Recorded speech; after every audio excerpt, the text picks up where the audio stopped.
Prezados irmãos, a paz do Senhor Jesus, seja muito bem-vindo. Estamos começando o programa Escola Bíblica Dominical. Queremos agradecer o carinho da sua audiência, convidá-lo a continuar conosco ao longo desta programação. O programa Escola Bíblica Dominical ele faz parte da Superintendência de Ensino da Igreja Evangélica Assembleia de Deus, Ministério em São José dos Pinhais, e tem como presidente o pastor Ival Teodoro da Silva. O nosso desejo é que você seja abençoado através deste programa. Nós estamos aqui sempre trazendo as pré-aulas da lição da Escola Bíblica Dominical. Nesse trimestre, o primeiro trimestre de 2025, nós estamos estudando o tema geral em defesa da fé cristã, combatendo as antigas heresias que se apresentam com nova aparência. Na semana passada, você estudou a lição 5, que tem o tema Jesus é Deus, e nesta semana nós estaremos estudando a lição 6, o Filho é igual com o Pai. Uma lição importante, dando continuidade, desde ali onde nós falamos sobre a Trindade, Jesus é Deus. Então eu quero convidar você a estar conosco, convidar mais alguém para assistir esse programa. Se você não é inscrito aí, já aproveita, se inscreva no nosso canal, deixa o seu like, o seu joinha, isso é muito importante. Você pode convidar mais alguém, está acessando os nossos programas, todos os anteriores está no nosso canal à sua disposição. Quem sabe você conhece alguém que ainda não é aluno da Escola Bíblica, faça o convite, indique o nosso programa. Você que é professor, ou deseja ser professor, as lições estão aí, são as pré-aulas para nós podermos aqui aprender, crescer na graça e no conhecimento. E hoje nós estamos aqui já preparados, na verdade, pastor Rômulo Tavares, evangelista Michel, para nós estarmos aqui estudando essa lição que é um tanto picante, mas importante para nós crescermos no nosso conhecimento. O Filho é igual com o Pai. Hoje está conosco o pastor Rômulo Tavares, a paz do Senhor. A paz do Senhor Jesus, privilégio de poder estar aqui. Eu espero que tenhamos um programa edificante. Amém. Evangelista Michel Miranda, a paz do Senhor. A paz do Senhor, pastor Fábio, pastor Rômulo. Prazer imenso estar mais uma vez aqui, poder compartilhar um pouco aí com os amados aí sobre esses temas tão maravilhosos que estamos aprendendo nesse trimestre. Glória a Deus. E esse trimestre, como falamos, nós estamos aprendendo, ou conhecendo um pouco mais como defender a nossa fé cristã. Hoje nós estamos na lição 6, já passamos aqui por 5 lições, quando as heresias ameaçam a unidade da igreja, lição 1. Lição 2, somos cristãos. Lição 3, a encarnação do verbo.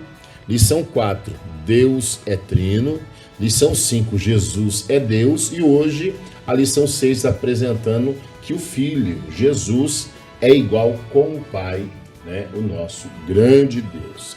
E eu já quero dar início aqui nesta lição para nós ganharmos tempo e aproveitar, porque eu tenho certeza que tanto o pastor Rômulo quanto o evangelista Michel estão aí para trazer para nós alguns esclarecimentos, informações, e você já pega o seu papel, pega a sua caneta, faça a sua anotação, isso é importante, prepare a sua aula, Isso aqui é para te ajudar aí a ministrar uma aula abençoada. Quero pedir ao pastor Rômulo que faça a leitura para nós do textual.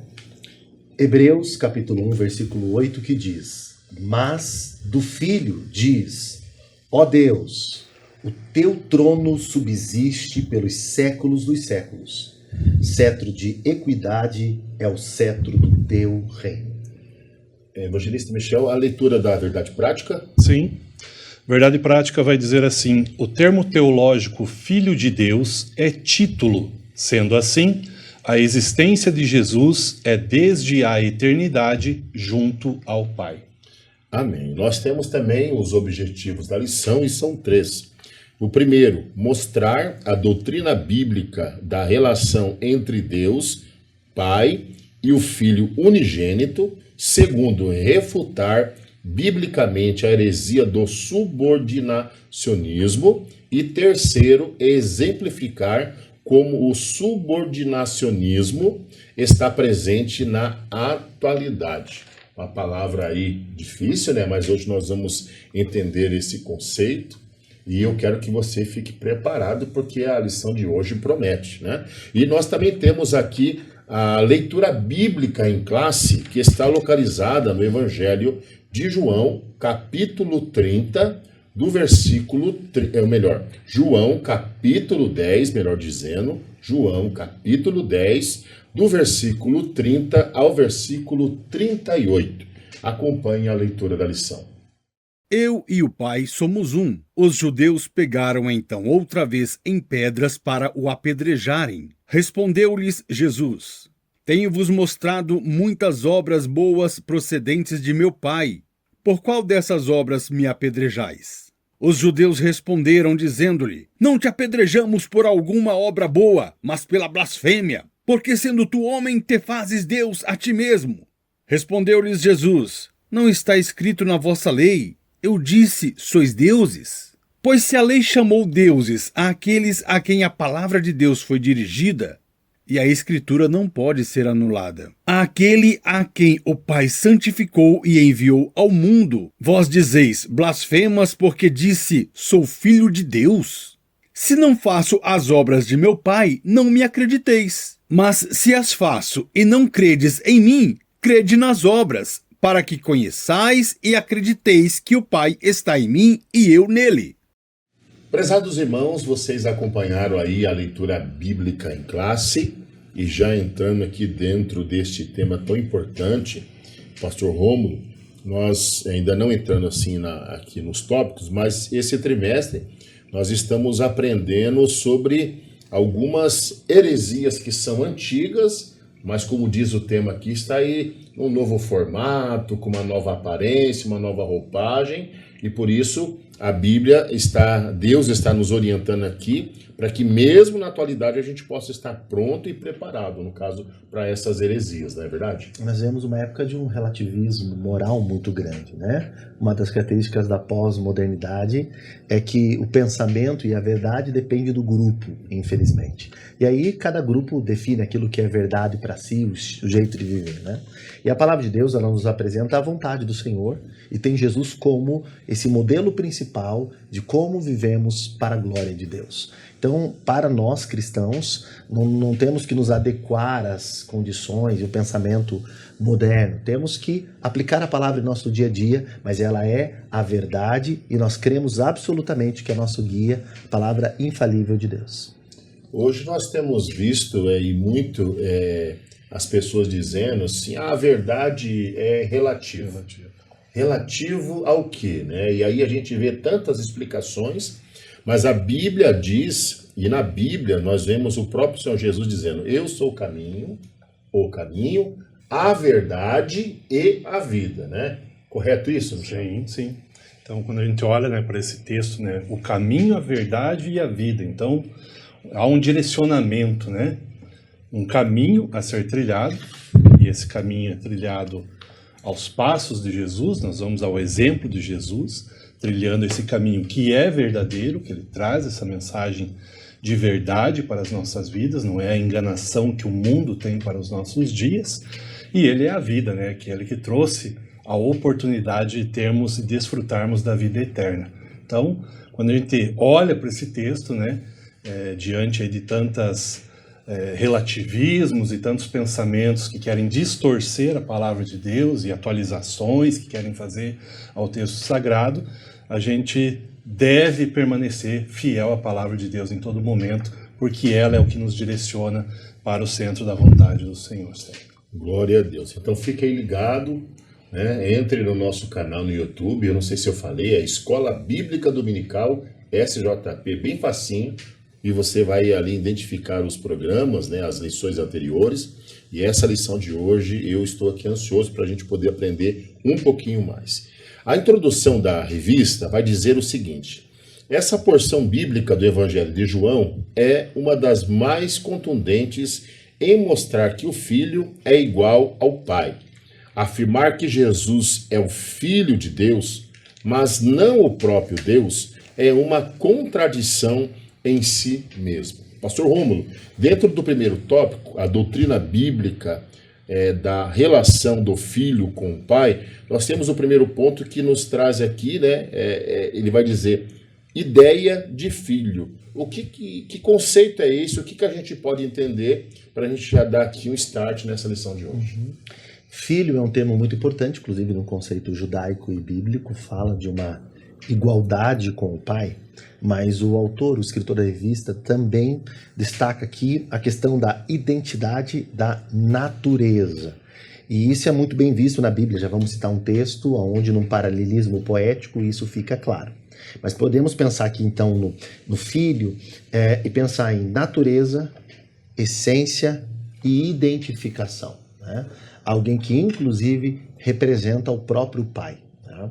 Então, há uma identidade de natureza. Veja, Salmo 8,4 diz assim, que é o homem mortal para que te lembres dele, e o filho do homem para que o visites. E nesse paralelismo sinonímico, o poeta vai colocar o seguinte, homem mortal, que é repetido por filho do homem. Outro exemplo está nas palavras de Jesus. Assim, vós mesmos testificais que sois filhos dos que mataram os profetas. Tudo porque os escribas e fariseus consideravam os matadores dos profetas seus pais, lá em Mateus 23, 29 e 30. Então, quando a gente já trata Jesus como filho, não estamos literalmente tornando distinto do pai. Não é neste sentido. Mas estamos dizendo que eles têm uma mesma essência, uma mesma natureza. Agora, há uma segunda verdade aqui. Veja, filho e pai também são dois seres. Uma mesma essência e dois seres. E essa relação de igualdade de atributos, porém duas pessoas, é o que dentro da ideia da Trindade é um mistério para nós. Mas é uma verdade bíblica. Não é uma única pessoa, mas é mesma essência, mesmos atributos, mesmo poder, né? A glória e tudo que lhe pertence, mas é pai e é o filho. Assim como nós temos na Trindade, o Espírito Santo. Nesse momento a gente para a nossa razão e crê no que a Bíblia diz. O pai é Deus, o filho é Deus e o Espírito é Deus. Mas a ideia de filho, ela não desclassifica. Pelo contrário, ela identifica. Mesma essência, mesma natureza, identidade de natureza. E o salmista está reforçando isso de forma, através de um sinônimo, colocando a mesma ideia. Jesus é o Filho de Deus, Jesus é Deus, tem essência de Deus, pertence ao Pai, o Pai está no Filho, o Filho está no Pai, e é aqui nessa simbiose, nessa relação de Jesus com o Pai, que a gente pode aprender muito sobre a manifestação da divindade e da deidade no Pai e também no Filho, né? Veremos mais adiante que ele não é inferior. Eles têm diferentes funções dentro da salvação, da soteriologia. Mas Jesus é Deus quanto o Pai é Deus. Então a ideia de filho passa por igualdade com o Pai. Talvez a palavra igualdade e também aqui identidade de natureza vão trazer maior clareza à ideia do que é filho. Não, perfeito. Dentro dessa igualdade de natureza, já passando aqui para o evangelista Michel, um dos nossos inscritos no canal, na lição Deus é Trino, ele trouxe uma simbologia de uma fala de John Wesley, eu achei interessante, né? Ele falou assim que para a gente identificar o que é a Trindade, e aqui específico hoje Jesus igual com o Pai, ele disse assim, né, de forma resumida, dentro de uma sala você coloca 3 velas acesas. 3 velas, mas uma única luz. E achei isso muito interessante, né? Dentro de 3 velas, mas uma única luz. Como explicar? E assim é a Trindade Santa, né? E dentro dessa igualdade de natureza, Michel, qual que é o significado teológico para a gente poder dando prosseguimento na lição? Sim. O segundo tópico vai tratar justamente sobre isso, né? Subtópico, na verdade. A questão da mesma substância, né? Como que funciona isso, né? Porque Jesus ele é chamado de Filho de Deus, né? que veio de Deus, né? E os próprios textos que a revista traz aqui, João 8,42, eu saí, vim de Deus, João 16,28, né? Saí do Pai e vim ao mundo, outra vez aqui já um discurso de despedida, né? Deixo o mundo e vou de novo para o Pai, né? Quando ele declara também em João 5,17, né? Meu Pai trabalha até agora e eu também trabalho, né? Então aqui até uma característica interessante, né? Que para o judeu isso aqui é muito, muito forte também, porque a gente pensa, né, nos dias da criação, né, no 7º dia descansou, é como se Deus tivesse parado de trabalhar, né, mas o Pai trabalha até hoje e Cristo também, né. Então quando a gente olha para essa questão, né, a mesma substância, nós temos um termo, né, um termo consubstancial, né, que é homiousios, né. Então, quando a gente olha para a nossa declaração de fé, por exemplo, lá no capítulo 3, até vou abrir ela aqui para a gente fazer a menção dela, vai tratar justamente sobre essa questão. Na página 43, no tópico 5, vai dizer assim, ó, o Filho é Deus, né? O Senhor Jesus Cristo é desde a eternidade o único Filho de Deus e possui a mesma natureza do Pai, como afirmam os credos, né? Consubstancial com o Pai, em grego homiousium topatre, que significa da mesma substância com o Pai. E isso qualifica a unidade de essência do Pai e do Filho. E daí João 10,30, né, que é o texto da nossa leitura bíblica em classe, Jesus disse, né, eu e o Pai somos um. Né? Então, diante disso, né, esse termo, que ele é um adjetivo composto, né, homos, que significa igual, comum, idêntico, né, o mesmo, e ousia, que significa ser, realidade, essência, substância, né? Então, por isso essa característica, né, da mesma substância, né? Esse é o termo teológico. Então, o homiousios aparece com frequência nos escritos de Atanásio e dos pais capadócios para se referir à mesma essência ou substância da deidade das 3 pessoas da Trindade. Então aqui a questão aqui já agrega também não só o Pai e o Filho, mas também o Espírito Santo dentro da pessoa da Trindade. Um ponto importante que vai destacar, e daí também na nossa declaração de fé, lá no apêndice, lá no final, lá a gente tem o Credo de Niceno, que é justamente o documento, né, onde o concílio se reúne justamente para defender essa questão, que o Pai e Filho são um. Né? Então, o que diz lá, né? Cremos em um só Deus, Pai onipotente, Criador de todas as coisas, visíveis e invisíveis, em um só Senhor Jesus Cristo, Filho de Deus, unigênito do Pai, que é da substância do Pai, Deus de Deus, luz de luz, verdadeiro Deus de verdadeiro Deus, gerado, não feito, de uma só substância, homiousios, que é o termo aqui, né? Com o Pai, por meio de quem todas as coisas vieram a existir, as coisas que estão no céu, as coisas que estão na terra, que por nós, homens, e por nossa salvação, desceu e foi feito carne, se fez homem, sofreu, ressuscitou o 3º dia, subiu aos céus e virá para julgar os vivos e os mortos. Depois ainda continua falando sobre o Espírito Santo. Então nós temos, dentro desse termo teológico, né, essa expressão, então, né, da substância, consubstancial, é igual ao Pai. Né, aqui provando que não é algo que foi criado posterior, não foi feito depois do Pai. Então ele está na mesma substância com o Pai. Né? Então o Concílio de Calcedônia também vai trazer, lá em 451, né, vai adicionar mais alguns detalhes a isso e estabelecer também a questão ali de Jesus Cristo como uma única pessoa, né, falando ali sobre as duas naturezas, né, tanto divina como humana, e todo esse relacionamento também com o Pai. Então, seria esse o termo. Depois nós temos também, nesse mesmo Concílio de Calcedônia, ainda afirmando ainda a questão, né, que o fato de Cristo ser homiousios, né, com Deus e conosco em todas as coisas, exceto pelo pecado, retira toda dúvida que ele é vere Deus, vere homem, né? Verdadeiro Deus, verdadeiro homem, sendo, portanto, capaz de ser redentor dos filhos de Deus. Então esse é o termo, né? Esse consubstancial, da mesma substância com o Pai.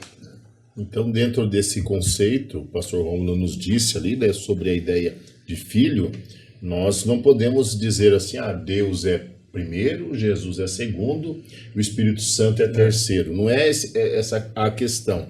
A questão é que ele, sendo filho, né, ele é Deus. Nós aprendemos aqui o significado da mesma substância, por isso que ele é chamado pela Bíblia de unigênito, né, da mesma essência do Pai. E o ponto 3 do tópico 1, pastor Romulo, vai dizer para nós, né, o Filho é Deus. Filho de Deus é uma expressão bíblica para referir-se à relação única do Filho unigênito com o Pai. A expressão Filho de Deus revela a divindade de Cristo. Então, nós entendemos que Jesus, né, mesmo vindo, tomando forma de servo, de homem, né, ele não deixou de ser Deus e merece toda a nossa adoração. Assim como adoramos o Pai e também adoramos o Espírito Santo. Né? Sim, essa união hipostática, né? Jesus é tanto Deus como também homem, né? Devemos lembrar que a encarnação não destitui Jesus da sua divindade. Alguns acham que sim, como mas alguns não pensaram desde o início da igreja, né? Nós vamos citar aqui, mas eu sei que na aula anterior foi estudado mais detalhadamente, existem muitos movimentos no primeiro século, principalmente a partir do segundo século, então isso torna-se correntes filosóficas, teológicas com grandes pensadores, né? A gente vai citar daqui a pouquinho um deles, mas há vários escritos sobre isso e até hoje tem influência no jeito das pessoas pensarem. Sim. Inclusive religiões fundadas no século XX que trazem essa ideia, né? O certo é que quando a gente pensa em Jesus como filho unigênito, único, nós devemos lembrar que ele é um com o Pai, devemos lembrar da relação dele com o Pai, também temos que lembrar que Jesus revela a paternidade de Deus, nos convida à filiação, sua obra nos adota também como filhos, e por isso ele é um Salvador digno, pleno e completo no que faz. É o único meio de sermos filhos adotados por Deus através de Jesus, porque ele é o unigênito, ele é o único, mas a declaração da Bíblia é que Jesus é filho de Deus, Jesus é Deus, tem a mesma essência e, como vimos, consubstancial. Então, Jesus reina eternamente, Jesus faz parte da criação. Jesus é criador, é mantenedor, é sustentador. Essa tentativa de subordinar Jesus e o próprio Espírito Santo é uma leitura equivocada a partir dos finais ali do segundo século, que toma mais volume no terceiro século da igreja. Então, até vir Agostinho e fazer uma defesa trinitária mais importante e com uma base teológica e filosófica melhor, infelizmente houve muito espaço nos redutos romano para isso da igreja e, por que não dizer, no mundo de influência helênica. E até hoje há espaço. Quando a gente pensa em Jesus, a partir de qualquer categoria que tire ele da sua divindade e da sua deidade, é um equívoco. Jesus é Deus, tem as características de Deus, os atributos divinos, ele não foi criado, ele é eterno, ele subsiste e ele reina para sempre. Por isso, em Jesus, temos a manifestação do reinado de Deus. Ele é Rei dos Reis e Senhor dos Senhores. Ele é o próprio Senhor, ele é o próprio Salvador, ele é Deus. Uma outra distinção que não está aqui, mas que é interessante a gente só relembrar, é o fato de tentar dividir o Jesus histórico de um Jesus mítico, e isso vai se desenvolver numa teologia. Então pensa-se no Jesus, o Jesus de Nazaré, pensa-se na imagem do Cristo, assim como lá no segundo e terceiro século da igreja, tentava-se dividir o Logos do Jesus encarnado, o homem de Nazaré. Né? E a gente precisa entender biblicamente que não há essa divisão. Eu sei que isso é difícil para a razão humana, mas Jesus é tanto Deus como homem, como Deus Salvador, como homem ele cumpre a expiação, morte vicária, porque se Jesus deixa de ser Deus, não é só uma questão doutrinária. O que é importante de colocar aqui, para acrescentar até algo para os nossos queridos professores, alunos ou quem estiver ligado, é que na hora que eu tiro Jesus de ser Deus, na sua morte na cruz, ela não é mais vicária, ela não é expiatória. Então aonde vai desaguar uma teologia errada? No conceito soterológico de salvação. Então a salvação não é plena, então não há perdão. Logo não há justificação, não poderá então haver regeneração, santificação e glorificação. Se Jesus deixa de ser Deus, se ele é apenas um homem, tornamos Jesus em um mártir. Mas na Bíblia, é Deus encarnado que faz uma obra completa de salvação, aonde na cruz é apenas um momento histórico de um projeto eterno de redenção. Jesus é o Redentor e o resgatador. Porque ele é Deus, então somos salvos. porque ele é Deus, a libertação e a vida eterna. Por isso ele é Filho de Deus. O fato de Jesus expressar obediência a Deus, submissão, né, ali, isso não coloca ele em um ponto secundário de hierarquia, né? Não coloca inferior a Deus, né? Assim como nós vamos ver aqui uma seita, né, digamos assim, eles ensinam, né? Jesus não foi criado, ele não é criatura de Deus, ele não está em segundo, né, na hierarquia, mas ele tem essa parte importante que nós não podemos deixar, Michel, de adorá-lo e saber que ele é Deus como Pai desde a eternidade. Sim. Né? Porque quando a gente olha dentro dessa questão, né, até o próprio modalismo que foi trabalhado na aula anterior, aulas anteriores, né, essa questão do subordinacionismo, né, onde se coloca essa questão de que essa inferioridade, né, vamos dizer assim, atribuída a Jesus. E tem muita gente que leva isso já desde lá da criação, quando olha para o plano salvífico, tem gente que pensa justamente dessa forma, né, que Deus criou todas as coisas, de repente o homem pecou, e daí por ter pecado, agora Deus põe a mão na cabeça, puxa, o meu plano deu errado, agora o que eu vou fazer, né? Vou criar Jesus Cristo. Tem gente que pensa dessa forma, como se Jesus Cristo fosse o plano B de Deus dentro de todo um plano salvífico, né? E a gente sabe muito bem que não é por aí. Jesus, ele subsiste antes de toda a criação junto com o Pai, né? Então esse é um cuidado que a gente tem que ter de não reduzir, e não só o Cristo, como o Espírito Santo também, porque há, né, no pensamento de alguns, essa escadinha, né, como se primeiro fosse Deus, depois Jesus e por último o Espírito Santo.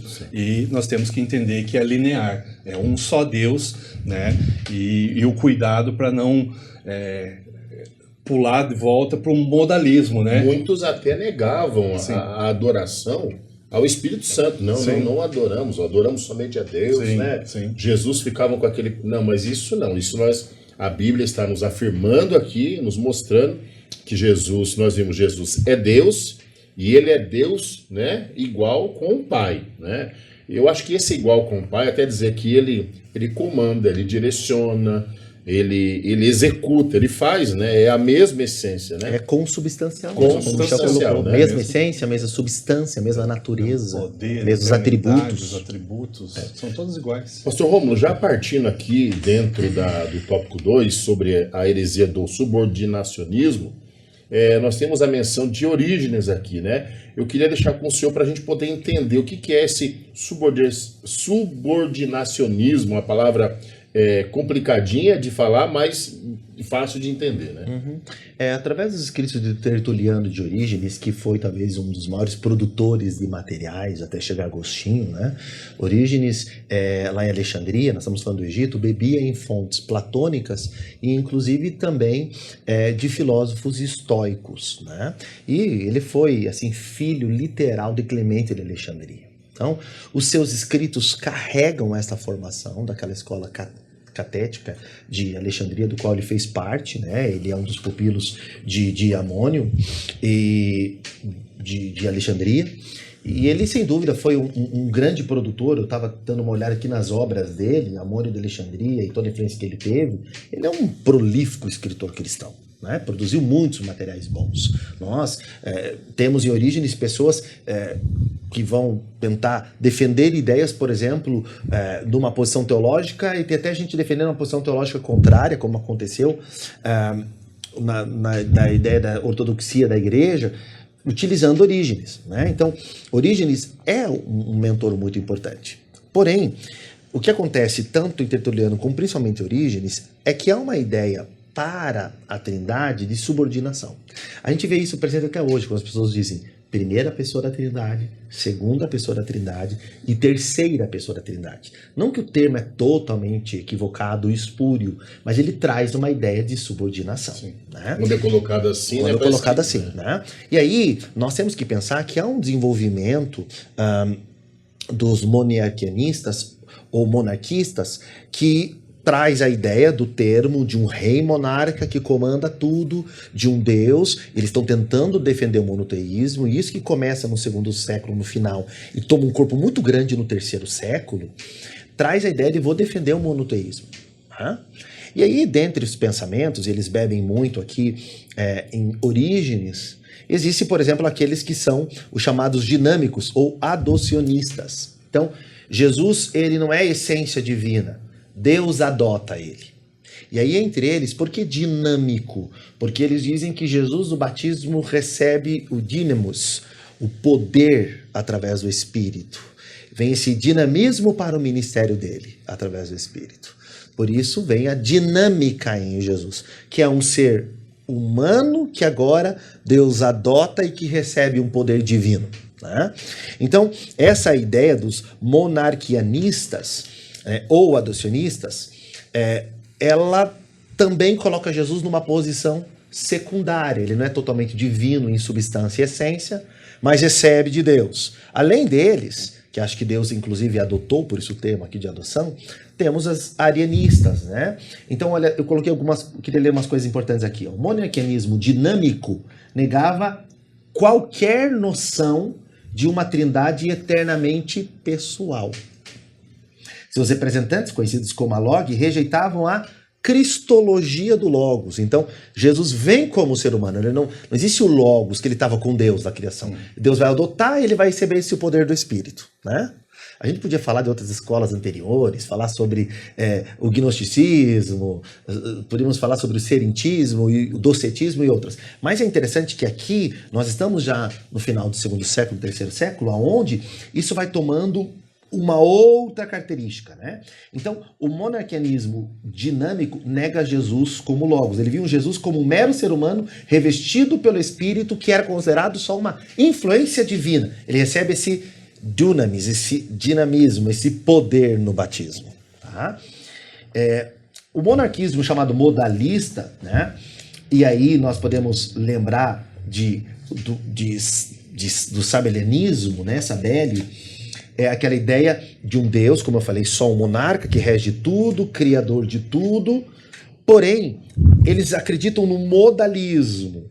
Eles limitam o termo Deus exclusivamente à pessoa do Pai. Mesmo assim, sustenta a plena deidade do Filho. Considera o Pai, o Filho e o Espírito apenas, olha que interessante, modos sucessivos tomados pela divindade para sua manifestação. Por exemplo, o que é esse modalismo, monarquismo modalista? Diferente do dinâmico, existem diferentes modos de Deus. Um momento Deus age, por exemplo, na criação. O Pai age na criação. É um modo do ser de Deus. Mas não são três pessoas. Aí, de repente, na salvação, ele vem operar a salvação, ele age no Filho. No jeito que ele aplica a santificação na vida do cristão, ele age pelo Espírito. Essa ideia também fala de modos, por isso é um monarquianismo. Então pensa no monarca, um Deus que rege, agora modalista. Deus tem modos de agir. E a Bíblia, ela é contrária tanto a essa ideia do monarquianismo dinâmico, Jesus é Deus, não é? O Espírito se manifesta sobre ele, mas ele já é Deus, antes de tudo ele já era, né? Ele é um com o Pai, como vimos aqui. É perigoso essa ideia desse modalismo, que horas Deus age como Pai, ou como Filho, ou como Espírito. Inclusive você vê hoje um unicismo bebendo nessas ideias. Né? Horas Deus age como Pai, horas como Filho, horas como Espírito. É como se ele estivesse lá no trono. São modos sucessivos do Pai. E ele falasse assim, agora eu vou sair como Deus. Programas de ação. Agora eu volto para cá e de repente agora eu vou sair como filho. Imagine Deus como diferentes... como um ator. Pensa na ideia até da hipócrise, da Avatar. máscara. Isso.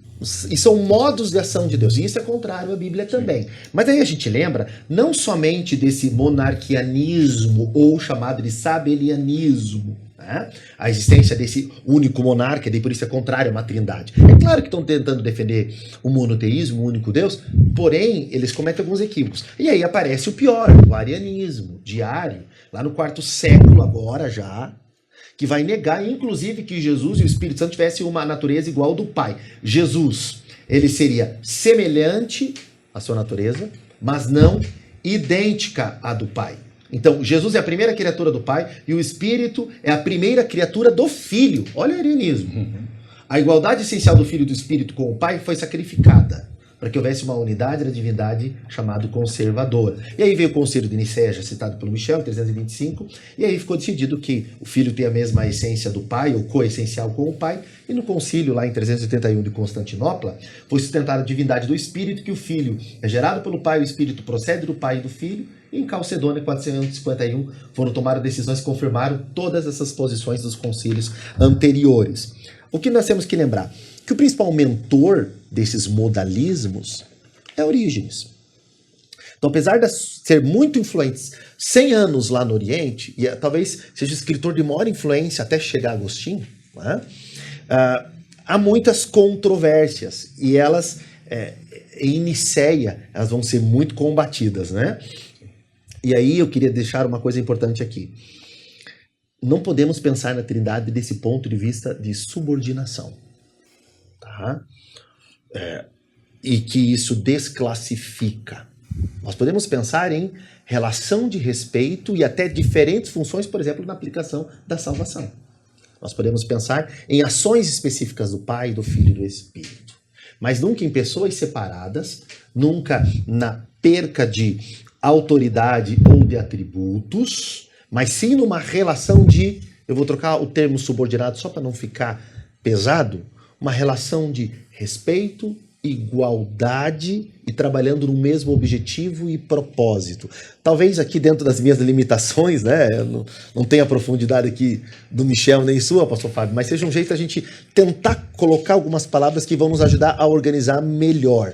A gente não pode pensar que o Filho é menor que o Pai e o Espírito menor, mas que são um só, são três pessoas distintas, porém com a mesma natureza e agindo no mesmo propósito, na mesma direção, sem se confundirem. Não há disputa entre eles, não há posicionamentos, né? Eles são um só, é Deus, e Jesus precisa ser adorado, glorificado e obedecido. Mas a gente vai ainda caminhar um pouquinho agora para um momento aí muito importante com o Michel. Perfeito, pastor. No entanto, aqui é importante lembrar, irmãos, a todos que estão nos assistindo, hoje nós estamos estudando a lição 6, né, desse primeiro trimestre de 2025. O Filho é igual com o Pai. E é importante lembrar que a Bíblia, ela revela igualdade entre as três pessoas da Trindade, tá? Não tem subordinação, não é inferior, não é secundário, nem terciário, não. Isso você já deixa gravado para você não se esquecer. Partindo aqui para o Michel, o evangelista Michel, dentro do subponto 2, do tópico 2, no período pré-nicênico, vai trazer também para nós aqui um conceito desse subordinacionismo, né? Como ele foi. Sim. Então, já muito bem falado, já e mencionado já pelo pastor Rômulo, né? Essa questão da subordinação, né? Olha que interessante, lá no próprio capítulo sobre a Trindade, capítulo 3 da declaração, ó, vai dizer assim: confessamos que o Filho é autoexistente, né? E daí ele cita João 8,5,8, e eterno, que voluntariamente se sujeita ao Pai, é uma forma voluntária, não é um modo, né? É uma forma voluntária que ele faz aquilo por amor ao Pai. Então, só para aproveitar aqui o gancho e citar mais um trechinho. Não é como dizer assim, ó, você tem que se sujeitar a mim porque eu sou acima maior. De você. Não, né? pelo... Né? É voluntariedade entre eles, né? Porque sim, são a mesma essência, sim. né? Então, no período pré-niceno, né, como o Romulo já comentou aqui, então esse é um período, né, que vai ali dos apóstolos, né, até século III, ali, 325, com o Concílio de Nicéia. Então, isso é muito importante porque nesse período tem algumas características que marcam todo esse período, né? Então, nós estamos aqui num período de desenvolvimento de toda a teologia cristã, então todas essas dificuldades, elas estão sendo debatidas, né, por esses que já foi até aqui mencionado, já vamos fazer citação de mais algum deles.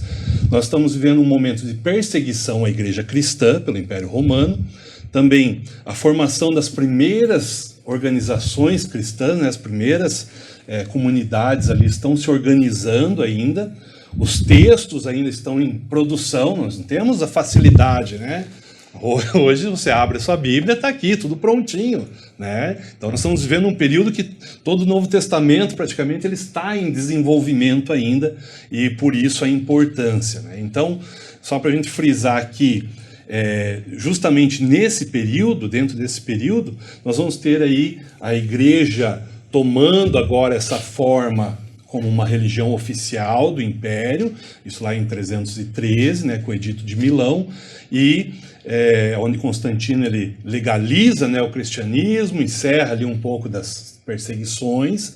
Daí a gente tem o Concílio de Nicéia, que estabelece então uma ortodoxia cristã, principalmente contra o arianismo, que já foi tema da lição passada, né? E por fim também daí o Edito da Tessalônica, né, em 380, onde Teodósio I declara daí a religião oficial do Império Romano. Mas quais são as principais características, né, então, no meio de tudo isso?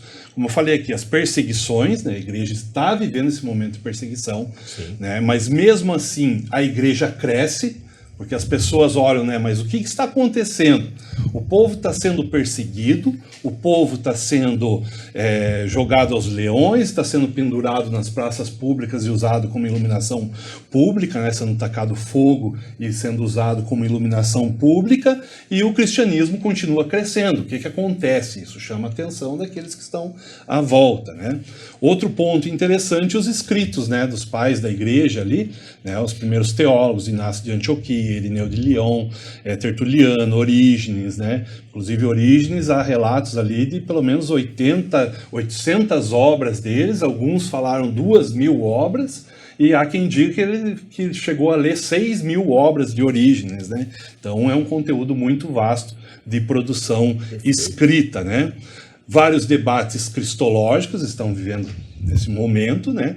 E também nós temos a definição do cânon bíblico, né? Então há os primeiros momentos ali para estar fechando o cânon bíblico, né? Então esse período culminou no Concílio de Nicéia, 325, refutou o arianismo e afirmou a plena divindade de Cristo, estabelecendo o credo de Niceno como base, então, da ortodoxia cristã. Então esse subordinacionismo foi principalmente ali século II e III. E essa era uma tentativa justamente de preservar o monoteísmo. Então, um só Deus, né? E isso acabou, de certa forma, negando, então, a divindade absoluta de Jesus. Então, é um problema muito sério que precisou ser trabalhado. Seus expoentes, então, consideravam Cristo como filho de Deus, mas inferior ao Pai. Olha aí, é o subordinacionismo, né? Cristo é o Filho de Deus? Beleza, tudo bem até aí. Mas ele não é igual ao Pai, ele é inferior. Então essa é a ideia do subordinacionismo. Afirmam que o próprio Cristo declarava sua inferioridade, né? Quando nos textos, vários textos a gente vai ver justamente Jesus atribuindo tudo que ele faz ao Pai.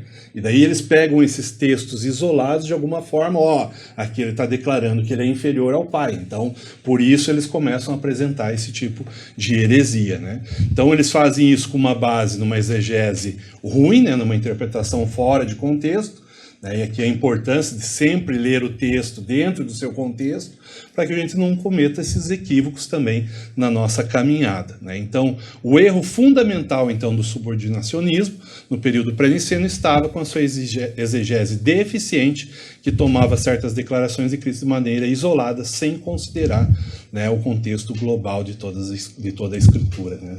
Olhar num todo. É muito importante isso, tudo que o autor colocou e o Michel destacou muito bem aqui, porque se a gente tiver uma cristologia equivocada, se a gente tiver um conceito equivocado de Jesus, como nós já citamos, haverá um o efeito é devastador. Sim. Um conceito equivocado de salvação, da nossa relação com Deus e inclusive com o próximo. Porque Jesus, nele habita corporalmente a plenitude, o pléros da divindade. E Jesus é a expressão exata de Deus. Conhecer Deus sem Jesus trará uma visão também que não será totalmente nítida, será deturpada a respeito de Deus. Por isso que todos os conceitos de Deus, antes da revelação de Jesus, eles estão bastante limitados, né? E depois de Jesus, toda vez que tentou se enxergar Deus sem Jesus, também se comete o equívoco, que daí a pessoa enxerga Deus ou pela cultura, ou pelas experiências sobrenaturais. E talvez uma das dificuldades das pessoas é que Jesus não declara abertamente ser Deus. Mas ele faz isso nas suas colocações e no seu ensino. Veja só, João 10,30, Jesus diz, eu e o Pai somos um. Né? Isso, inclusive, virou motivo de apedrejar Jesus e foi visto como uma blasfêmia. Jesus corrigiu eles, Jesus não os corrigiu a declaração deles. Jesus não foi contrário à declaração deles, né? Confirmando a sua declaração. Em João 8,58, olha que interessante. Antes que Abraão existisse, eu sou. O termo de Deus lá em Êxodo 3,14, quando Deus revelou a Moisés. E eles também vão reagir de forma violenta, entendendo que Jesus estava reivindicando a sua divindade. Em João 1,1 e 1,14, no princípio era o verbo, e o verbo era Deus, e o verbo se fez carne. Identificam Jesus como Deus que veio ao mundo em forma humana. Atos 20 e 28, eu acho legal os professores irem anotando esses textos, os alunos também. Deus comprou a igreja com seu próprio sangue. Essa passagem está implicando o quê? Que Jesus, sendo Deus, morreu para salvar seu povo. Então Jesus declarou ser Deus como? Em palavras e ações, suas afirmações foram entendidas como tal. Eu queria lembrar do texto importante agora para essa lição, Colossenses 2,9, que demonstra que ele é Deus encarnado, a manifestação viva da divindade entre os homens. Aí é um ponto de discordância, né, entre essas seitas, até entre algumas seitas e os TJ, nós vamos falar sobre eles aqui. Eles afirmam, né? Mas como que pode? Se ele é Deus, como é que ele morreu? Eles não sabem fazer essa separação. Eles não sabem entender a encarnação de Jesus. Exatamente. É igual tá aqui no método, né? O que eles usam? Por isso que eles apresentam, eles desconsideram a divindade de Cristo e apresentam ele só como homem. Ah, não, ali quem morreu não foi Deus, foi homem. Então ele não era Deus, porque Deus não pode morrer. Não pode morrer, né? Outras religiões também vão usar isso, como nós já vamos ver, né, aqui no próximo ponto. Agora, esses métodos que são utilizados têm a ver com o que o Michel comentou aqui muito bem. Textos isolados do seu contexto e que não são colocados de forma paralela com outros textos que trabalham. Né? Mas mesmo antes desta produção teológica dos credos, dos concílios em que a igreja tem que combater, porque tudo estava lidando com extremos. Vamos tentar pensar junto. O mundo judaico. É um choque Jesus aparecer, né? Não vir no formato do Messias que eles imaginavam, né? Vem de uma região tão simples, se desenvolve em Nazaré, faz declarações que parecem ser contrárias à lei, na interpretação mais legalista da própria fé judaica. Aí Jesus não luta contra os romanos de forma direta, não levanta um exército, aceita ser caluniado, ele é colocado numa cruz, é morto. Que tipo de Jesus que é esse? Como os discípulos que estão indo para Emaús dizem, que tipo de Cristo é esse? Eles dizem, ele não pode ser o Messias, o Cristo. Porque a gente esperou um que viesse redimir Israel. Eles não entendem a redenção do mesmo ponto de vista, mas apenas como um solucionador de problemas. E agora, um grupo de pessoas sai, cheio do espírito desse Cristo, dizendo que ele ressuscitou, que ele está vivo e que em seu nome, o representando e sob sua autoridade, eles vão carregar uma boa nova, a mensagem agora que vai transformar o mundo. Já imaginou isso para os primeiros ouvintes, né? E aí quando você pensa na força do Império de Roma, na filosofia do mundo grego, isso não faz sentido. E aí eles vão carregando essa mensagem, gente do dia a dia. E além de crerem e pregarem isso, eles são capazes de dar sua vida e morrer. E eles têm umas reuniões estranhas, assim. Inclusive, quando eles se reúnem, diz que eles estão comendo o corpo dele e bebendo o seu sangue. Já imaginou isso para os ouvintes? E aí, além desse mundo judaico, começa a haver uma influência de um neoplatonismo e de um mundo pelas ideias, pela razão, pelo pensamento, pela gnose, a matéria é má. E tudo isso vai desenfreando de que Jesus não pode ter encarnado, Jesus não pode ter vivido uma vida humana, porque se você pensar no platonismo, a matéria é má. E aí vai se desenvolvendo através de Cerinto, do docetismo, várias correntes filosóficas, até que quando chega a partir do segundo século, vem grandes produtores, e a gente pode lembrar que o termo trindade não é um termo cunhado na Bíblia, mas ele resume doutrinas bíblicas, talvez Tertuliano seja o primeiro, um dos primeiros a usá-lo, e aí ele vai colocando essa subordinação, e Orígenes, que é o maior produtor dessa época, ele vai fazer o quê? Pegar a essência, a natureza de Jesus, subordinar ao Pai, a do Espírito ao Filho, ele tem uma influência no Oriente, isso vai se desenvolvendo e vai tendo que ter concílios, né? É claro que Constantino, quando chama o concílio, ele não faz defesa de fé, mas é que isso estava bagunçando demais o império, né? E aqueles que influenciavam. E aí vai dominando o Oriente até que lá, para escritos do Ocidente, Agostinho, no IV século, esse sim agora vai formular uma doutrina. Qual é a questão principal de tudo que foi colocado aqui? Além do mundo de perseguição e essas questões importantes que o Michel colocou, existe a questão de pensarmos em uma doutrina que precisa ter estrutura. Ela precisa ter uma razão de ser. É um povo vivendo um novo modelo de vida. Mas no que eles acreditam? Como diz Pedro, como que inclusive baseia essa revista, como responder àqueles que questionam sobre nossa fé? Porque de fé e conceito, o mundo judaico estava cheio. O mundo romano, extremamente sincrético e politeísta, o que não dizia do mundo grego? A influência dos filósofos e do panteão greco-romano. Então eles precisavam ter um conceito e uma estrutura de fé, porque estavam, como o Michel colocou, se organizando agora, como um grupo, como aqueles que são do caminho, né? Que também estão formando uma eclesia, que também estão formando um grupo que se reúne com o mesmo propósito. Só que a cristologia, por que ela é a base que precisa ser estudada no começo? Porque ou Jesus é Deus ou ele não é Deus. Ou sua obra de encarnação é expiatória e vicária, ou ela não é. Então o conceito de salvação está equivocado. Porque se Jesus é Deus, muda tudo. Os seus ensinos precisam ser colocados agora. O seu modelo de vida precisa ser copiado. Se você tirar a divindade de Cristo, todo o fundamento do evangelho, ele perde o propósito dele. Perde. Né? A obra, ela não. E aí, ela não como se sustenta, diz um pensador alemão, quando Jesus é Deus, então ele é digno de adoração, de culto, de louvor.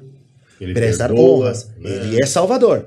Quando Jesus é homem, e aqui está a dificuldade de alguns que vão ter algum tipo de modalismo e de subordinação na Trindade, quando Jesus é homem, significa que ele assume o nosso lugar e nos ensina a ser um tipo de humanidade que serve a Deus. Ele foi questionado, né? Como podes tu perdoar pecados se somente Deus pode? Falei assim, para que eu possa provar para vocês, então eu te digo, né? Perdoados são os seus pecados e levanta e anda. Agora né? veja, é para provar que o Filho do Homem tem na terra autoridade. É para perdoar pecados, né? Então, como Deus eu adoro, como homem eu copio, e aqui está a verdade da glória da revelação. Isso é amor, isso é graça, isso é favor de Deus. Porque se pelo homem, disse Paulo, entrou o pecado, também pelo homem tinha que entrar justiça e salvação. Jesus é Deus, Jesus é Salvador e ele reina para sempre. Glória a Deus. Queridos irmãos, nós estamos estudando hoje a 6ª lição do primeiro trimestre de 2025 com o tema O Filho é igual com o Pai. Você tem acompanhado aí as explicações, as orientações. É importante sempre você anotar. E se caso você perder, entre no nosso canal no YouTube, a Escola Bíblica Dominical SJP, se inscreva e reveja esse programa quantas vezes você quiser e compartilhe, né? Nos ajude a chegar o mais longe possível. Eu quero inverter aqui o tópico 3 da nossa lição, né? Como nós acabamos de ouvir o pastor Romo, eu vou aqui com o Michel no subponto 2, que é o movimento das testemunhas de Jeová, e depois eu volto com o pastor Rômulo para a gente no contexto islâmico, né? Vai falar sobre como o subordinacionismo se apresenta hoje. Nós temos aí alguns minutinhos, mas ainda dá tempo de a gente pincelar essa parte aqui. Tá.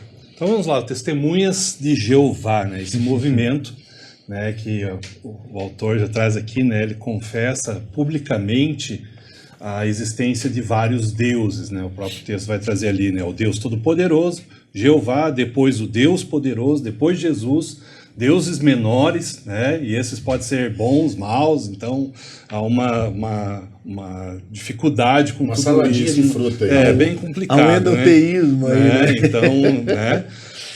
Mas assim, a palavra de Deus, né? Ela não admite, né? Essa lógica que a gente existem outros deuses, mas não nesse sentido, né? Até a Bíblia lá, né? Até esses dias eu questionei, conversando, eu tenho um cliente meu que é testemunho de Jeová, aí a Bíblia deles é a tradução do Novo Mundo das Escrituras Sagradas, né? E a própria tradução, né, vai dizer lá em João, né, foi até tema, acho que da lição passada, que fez menção, né, o Logos era Deus, e para eles é um Deus, né? Então há essa diferença de tradução que é crítica, né? Isso. Então eles fazem menção de falsos deuses, né? Então só para a gente se inteirar um pouco, né, quais são as crenças dele, né? Então eles têm as testemunhas de Jeová têm uma visão distinta sobre Jesus, né? Ele diverge do entendimento tradicional que a gente tem sobre toda a cristandade histórica contra a questão do concílio de Niceno, de Calcedônia. Então eles trabalham totalmente fora de tudo isso que já foi definido e foi falado até aqui. E quais são as principais crenças, né, deles, né, para a gente dar um complemento aqui à revista, né? Então, para eles, o primeiro ponto, Jesus como uma criação de Deus. Voltamos lá. No plano B de Deus, né? Primeiro ponto. Né? Então, esse é um dos primeiros pontos. Então, eles acreditam que Jesus é a primeira criação de Deus, não é consubstancial, ou seja, da mesma essência com o Pai. Então, aqui já está fora daquilo que a gente professa e prega, né? Ensinam que Jesus foi criado por Deus e que antes de vir à Terra existia como um arcanjo Miguel. Então, essa é Aí misturou meio com os adventistas, né? Então... Tudo vem na mesma época, né? Então ele vem seguindo a mesma linhagem, né? Então Jesus é visto como um filho unigênito, tranquilo, porque foi o único diretamente criado por Deus, né? Sendo o agente através do qual Deus criou o restante do universo, né? Baseiam-se na ideia, principalmente Colossenses 1,15, né, onde Jesus é chamado de primogênito de toda a criação. Então eles pegam esse texto e daí eles isolam. A gente até acredita que ele é o filho unigênito, concorda com isso, mas ele foi criado para esse propósito. Então aí que está o cuidado que a gente deve ter. Segundo ponto, Jesus não é Deus. Então aqui o primeiro, esse ponto, ele vai rejeitar a Trindade. Então, se Jesus não é Deus, então a Trindade entra em xeque aqui, né? Afirmando que não há coigualdade ou coeternidade entre Deus Pai, Jesus e Espírito Santo. Então, tudo aquilo que a gente prega, né, que já é coexistente, já é coigual, coeterno, todos os atributos, tudo aquilo que a gente já mencionou até agora, e as outras lições também fizeram menção, né? Então, consideram Jesus como uma entidade separada de Deus, subordinada a Ele, né, e utilizam passagens, né, como João 14, 28, onde Jesus diz, né, o Pai é maior do que eu. Aquilo que a gente falou, né, a respeito de alguns textos isolados, aqui está acontecendo esse mesmo efeito, né? Jesus como Messias, reconhece que Jesus é o Messias prometido nas Escrituras e o Filho de Deus em sentido literal, mas não divino.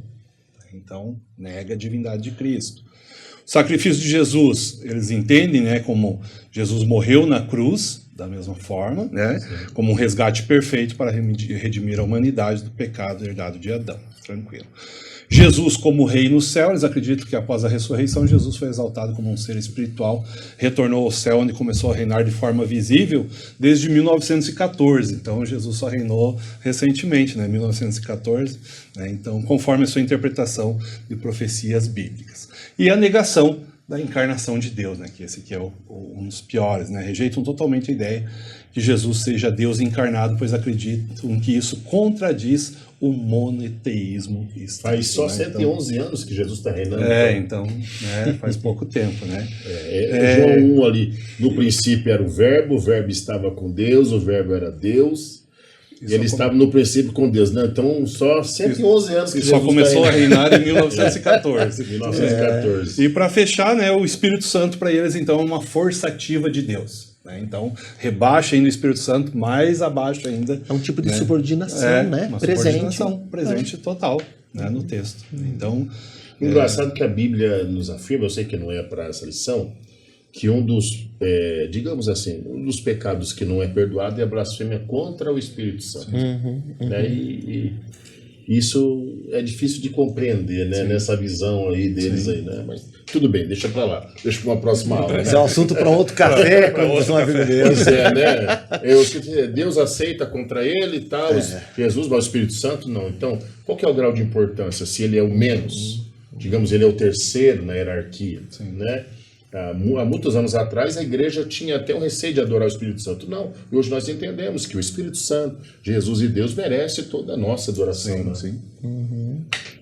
Mas é isso aí, Michel. É isso. Tem mais alguma coisa? Ou finalizamos Isso. aí? Eu acho que é. Agora Já que vou o partir Rômulo para Pastor Rômulo, para a gente finalizar aqui. Nosso tempo está em cima da hora. E no contexto islâmico, né, essa questão de... como é que se apresenta? Essa subordinação aparece quando, para eles, Jesus é um profeta e um mestre. O Isa, como eles chamam Jesus no Corão, ele traz a ideia de alguém que recebe de Deus uma mensagem, ou poderíamos chamar uma nova perspectiva, uma nova mensagem, o Evangelho. Ele faz milagres e Deus dá isso como um sinal para atestar a veracidade da sua mensagem. Eles falam de um nascimento miraculoso, falam da vida de Jesus, é um grande ensinador, é um grande mestre, só que eles também colocam em subordinação, e é interessante que eles bebem um tipo de docetismo, quando eles acreditam que na morte Deus tira Jesus e um outro homem vai morrer no seu lugar, e Jesus um dia vai voltar e vai acabar morrendo aqui, né? Então, eles têm uma ideia de Jesus equivocada. Eles falam de Jesus como um grande profeta e mestre. Mas ele não é Deus. Inclusive, Maomé estaria sendo colocado num nível acima Isso que de eu ia Jesus. perguntar, né? Eu achei estranho isso. Porque Jesus não é Deus. E é claro, aqui nós precisamos, então, fazer um fechamento colocando aquilo que estamos trabalhando desde o título da lição. Se Jesus é um com o Pai, se ele tem a mesma natureza, a mesma substância, os mesmos atributos, se na relação da Trindade são três pessoas, mas um mesmo Deus no sentido de essência, poder, glória, trabalham numa mesma ação, diferentes funções, mas com a mesma capacidade, em completa sintonia, unidade e harmonia, então declaramos que Jesus é Deus. Se a encarnação é um projeto salvífico, mas que não tira a divindade de Jesus, se naquele momento ele optava em dados momentos a agir de forma como Deus, e em dados momentos a gente vê a humanidade de Jesus sem perder a divindade, vemos a ação capacitadora do Espírito, e Jesus nos ensina como ter uma vida agradável a Deus. Se tudo isso é ensinamento bíblico, Jesus então é Deus, é eterno. Se ele é criador então de todas as coisas, e ele é Deus, é Salvador, é o Rei por excelência, como a Bíblia o apresenta, então o islamismo e as demais religiões têm um problema. Porque se Jesus é Deus, Salvador e Senhor, ninguém pode estar no nível dele ou acima dele. Então ele é digno de culto. Então precisamos renunciar nossa vida e entregar a vida a Jesus. E se ele é um modelo de vida, então significa que eu não posso mais viver do meu jeito. Que nesse sentido eu preciso ser crucificado, como diz o apóstolo Paulo, para que ele viva em mim. Então, dele, por ele e para ele, como na sua doxologia Paulo expressou louvor a Deus, pertence todas as coisas. Eu tenho que sair do controle. Então não há outro Deus. Então não há outro como Jesus. Ele é merecedor de louvor e honra. A minha vida, então, tem que ser para a glória dele. E isso é um problema para essas religiões. Então, tem que subordinar Jesus. E é isso que o autor está tentando colocar. As antigas heresias com uma nova roupagem. Então, ele é mestre, ele é profeta, é um grande ensinador, mas ele não é Deus. Porém, na Bíblia, queremos afirmar, principalmente para quem está nos assistindo, Jesus é Deus, ele é Senhor por excelência. Inclusive, se você estiver sintonizado conosco e você ainda não entregou sua vida a Jesus, ou está distanciado dos caminhos do Senhor, Jesus faz um convite a você que está declarado na Bíblia. Venha a mim cansado e oprimido, diz Jesus. Eu posso aliviar você.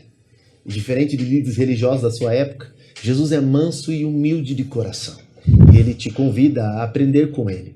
Você pode agora entregar sua vida a Jesus, voltar aos braços de Deus através de Jesus. E nós queremos concluir aqui dizendo que não há outro mediador entre Deus e os homens. Não há outra forma de você ser salvo. Não há outro meio de você achegar-se a Deus. Boas obras, religiosidade, filosofia não podem salvar você. Nem mesmo a ignorância torna o ser humano salvo. Somente através de Jesus podemos ser perdoados, regenerados, justificados, um dia glorificados e convidados para estar para sempre com o Senhor. Sim, Jesus é o Cordeiro que tira o pecado do mundo. Mas ele é o vencedor que voltará em glória e trará o estabelecimento do reinado pleno de Deus para sempre. Se você não entregou sua vida a Jesus, aproveite esse momento desta lição, desse estudo para hoje render-se a Jesus. Ele tem poder para mudar a tua história. Nós declaramos hoje, Jesus é um com o Pai, Jesus revela o Pai e ninguém vê o Pai se não for através de Jesus. Amém. Perfeito. Que Deus abençoe, pastor Rômulo. Deus abençoe o evangelista Michel por estar conosco.